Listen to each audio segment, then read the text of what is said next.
Hello students, bank clerk important questions CI chapter यानी चक्रवृद्धि ब्याज कंपाउंड इंटरेस्ट कहते हैं का एक मैथ आपको हम देने जा रहे हैं, जो कि मैथ वाले दिनेश सर के द्वारा हम आपको सॉल्व करके बताते हैं।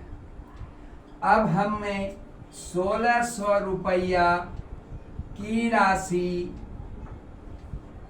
पर 15% वार्षिक चक्रवृद्धि ब्याज दर से 2 वर्षों में चक्रवृद्धि ब्याज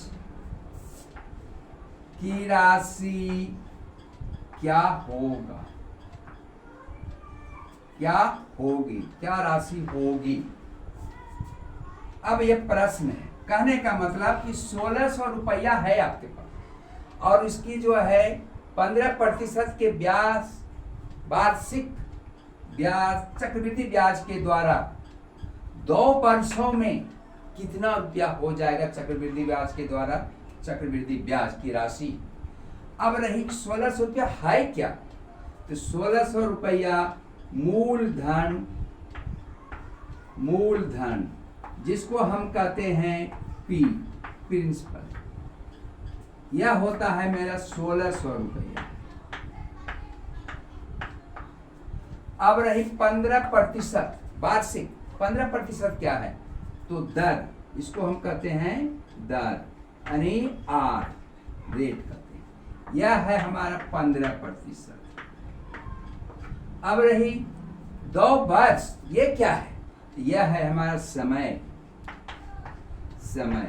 जिसको हम कहते हैं T, यह हमारा दिया है 2 वर्षों में, 2 वर्ष ये आपको दिया हुआ है। अब निकालना तब क्या है, तो CI चक्रवृद्धि ब्याज, यहां लिख दीजिए चक्रवृद्धि ब्याज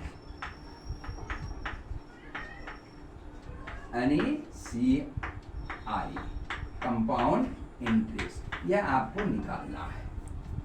अब इसे निकालने के लिए एक फॉर्मूला होता है, इस फॉर्मूले के आधार से आप इसे आसानी पूर्वक सॉल्व कर सकते हैं, कम समय में कर सकते हैं, अधिक समय भी नहीं लगे, कम समय में आप सॉल्व करने का हो जाए।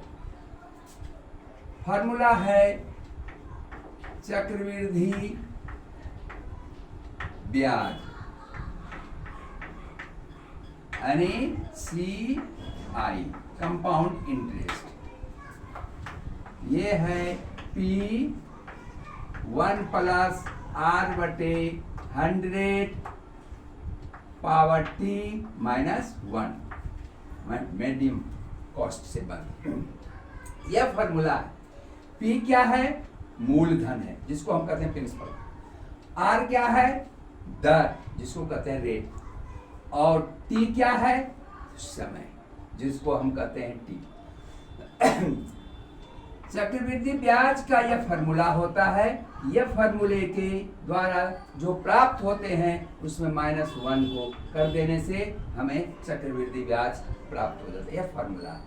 अब हम इसको पुट अप करेंगे सभी को। P कितना है, 1600 है, इसको ब्रैकेट 1 R कितना है, 15 है बटे 100,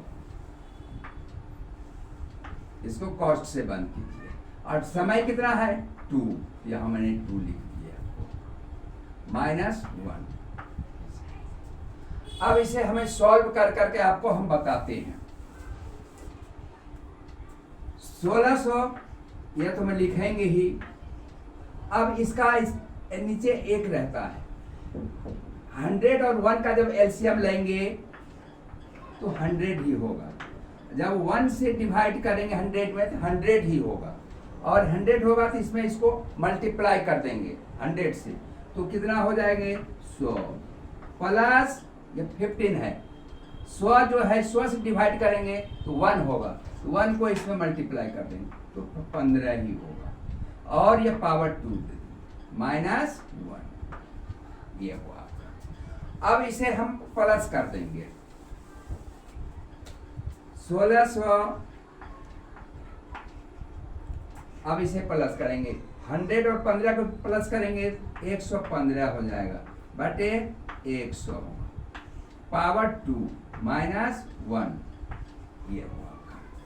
अब इसे हम इस 2 का मतलब हुआ पावर का कि 115 को 2 बार मल्टीप्लाई करना, 100 को 2 बार मल्टीप्लाई करना, तो इस हम 2 बार मल्टीप्लाई करते हैं 1600 115 बटे 100 गुना 115 बटे गुना 100, यह देखिए हम लिख दिया माइनस 1। अब हम देखेंगे कि यह कटता है कोई भी डिजिट के अंत में अगर 5 है या 0 है तो वह डिजिट हमेशा 5 से कटता ही कटता है, यह 5 से कट जाएगा। देखिए 5 दूनी 10, 1 और 5 बच गया 15, 5 दिया 15, यहाँ पर 5 दूनी 10, 1 0 बच गया 20 हो गया। फिर इसको आप काटिए, ये भी 5 दूनी 10, 5 दिया 15, ये कट जाएगा 5 दूनी 10, 0 यानी 20 हो जाएगा, ये कट कर करके बचा। अब हम इसे लिखेंगे 1600 ब्रैकेट 23 गुना 23 बटे 20 गुना 20 माइनस 1 ऐसे लिखेंगे। अब हम इसे मल्टीप्लाई करेंगे 23 गुना 23 को मल्टीप्लाई करेंगे, तो मल्टीप्लाई करने का मेथड ये भी है और डायरेक्ट भी है, तो मैं आपको करके बताते हैं। इसे इसे मल्टीप्लाई करेंगे तो 9, इसे मल्टीप्लाई करेंगे 3 दूनी 6 हो जाएगा कट का, फिर इसको मल्टीप्लाई करेंगे तो 6 हो जाएगा, फिर इसे करेंगे तो 4 हो गया। अब इसे हम जोड़ देंगे 9 2 5 हो गया, तो हमें 1600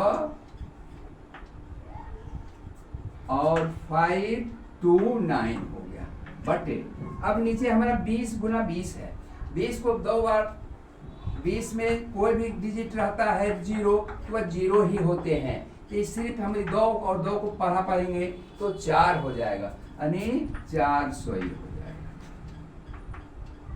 माइनस 1 ये हो गया। अब जो है इसका नीचे 1 लाएंगे, अब यह 1600 एलसीएम ले लीजिए तो 400 ही एलसीएम होगा। 400 से जब इसमें डिवाइड करेंगे तो एक को इसमें मल्टीप्लाई करेंगे तो सेम डिजिट यही उतर जाएंगे, माइनस 1 से जब इसमें डिवाइड करेंगे तो 400 होगा, 400 को इसमें मल्टीप्लाई कर देंगे तो 400 ही हो जाएगा, ये आ गया। अब रही 1600 मल्टीप्लाई, अब रही ये दोनों, ये बीच में माइनस है, ये दोनों को हम क्या करेंगे माइनस कर देंगे, माइनस कर देंगे, या हम डायरेक्ट भी कर सकते हैं, या कंफ्यूज अगर स्टूडेंट हैं करते हैं तो उसको इस तरह से लिख करके भी आप कर सकते हैं। तो 129 बटे 400 हो गया। अब यहाँ इतना आ गया। अब देखिए इसमें कोई भी डिजिट को हम अभी बताए थे, अगर 0 है तो हम दोनों साइड 0 0 हम कट जाएगा। यह देखिए यहाँ 0 है, यहाँ भी 0 हमने काट दिए, यहाँ भी एक 0 है, यहाँ भी कट गया आपका। अब रही 16 यहाँ है, यहाँ 4 है, तो 4 के टेबल में यह देखेंगे क्या ये 16 होते हैं, अगर होते हैं तो हम 4 से काट सकते हैं। तो 4 का टेबल जब पढ़ते हैं तो उसमें 16 पाया जाता है, इसलिए हम 4 से इसे हम काट देंगे, 4 बार यह हो गया। 4 जब हम बच गया क्या मेरा रेस्ट, 4 गुना 129।